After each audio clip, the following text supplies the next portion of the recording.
Sejarah perkembangan pengobatan pada zaman dahulu didasarkan atas kepercayaan tentang roh-roh halus dan kekuatan-kekuatan lainnya. Awalnya, obat digunakan secara empirik dari tumbuhan berdasarkan pengalaman manusia. Dengan bertambahnya pengetahuan manusia tentang obat-obatan, maka pemilihan obat-obatan berdasarkan pada perkiraan bagaimana dari tubuh manusia yang sakit untuk mengembalikan kelainan sakit ini. Pengalaman menurut beberapa ahli. Yang pertama, Paracelsus berpendapat bahwa untuk membuat obat perlu pengetahuan kandungan zat aktifnya. Yang kedua, Hippocrates dalam praktek pengobatannya telah menggunakan lebih dari 200 jenis tanaman. Yang ketiga, Claudius Galen. Dia menghubungkan penyembuhan penyakit dengan teori kerja obat yang merupakan bidang ilmu farmakologi. Dan yang terakhir, Ibnu Sina. Dia menuliskan beberapa buku, salah satunya ialah Metode Pengumpulan dan Penyimpanan Tumbuhan Obat. Johann Jakob Weber tahun 1620 sampai 1695 berhasil melakukan verifikasi efek farmakologi dan toksikologi obat pada hewan percobaan. Percobaan pada hewan merupakan uji praklinik yang sampai sekarang merupakan persyaratan sebelum obat diuji coba secara klinik pada manusia. Institut Farmakologi pertama didirikan pada tahun 1847 oleh Rudolf Buchheim di Universitas Dorpat, Estonia.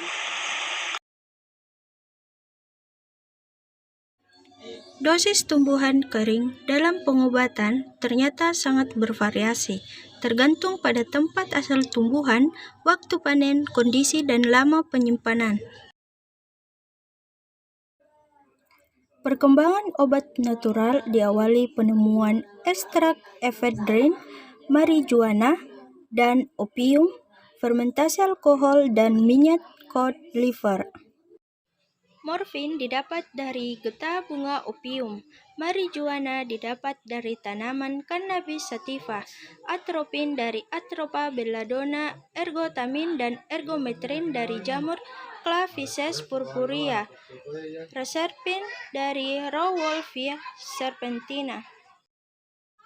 Abad 6 mulai dikenal penggunaan obat colchicine. Sediaan awal sirup rebusan lalu berkembang menjadi bentuk tintur. Abad 16, tembakau, kopi, dan teh mulai dikenal di Eropa. Abad 17 ditemukan ekstrak Ipecacuanha, quinin, dan nitrit oksid. Abad 18 ditemukan ekstra digitalis, atropin. Abad 19 mulai digunakan aspirin dan gliseril trinitrat pada pengobatan, dan mulailah era isolasi bahan aktif dilakukan. Pada awal abad ke-20, obat sintetik mengalami perkembangan pesat, mulai dari sintetik narkotik, hormon, insulin, antibiotik, antikonvulsan, dan psikotropika. Sumber obat tidak hanya ditemukan dari tanaman tetapi juga dari sumber lain seperti jamur dan bakteri. Di akhir abad ke-20, peptida manusia dapat diekstraksi dari kultur mikroba. Saat ini dikembangkan produk proteinodogen dan peptida manipulasi genetik mikroba pada manusia.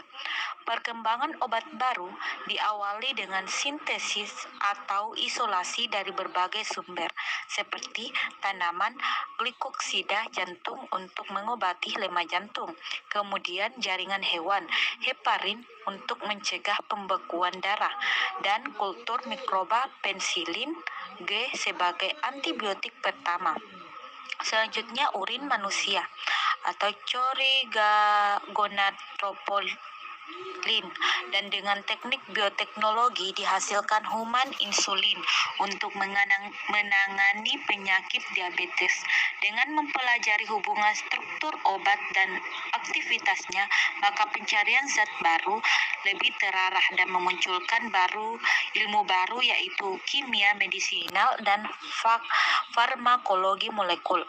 Kemudian pada awal abad ke-21 ditemukan terapi gen dan dimulailah era bioteknologi.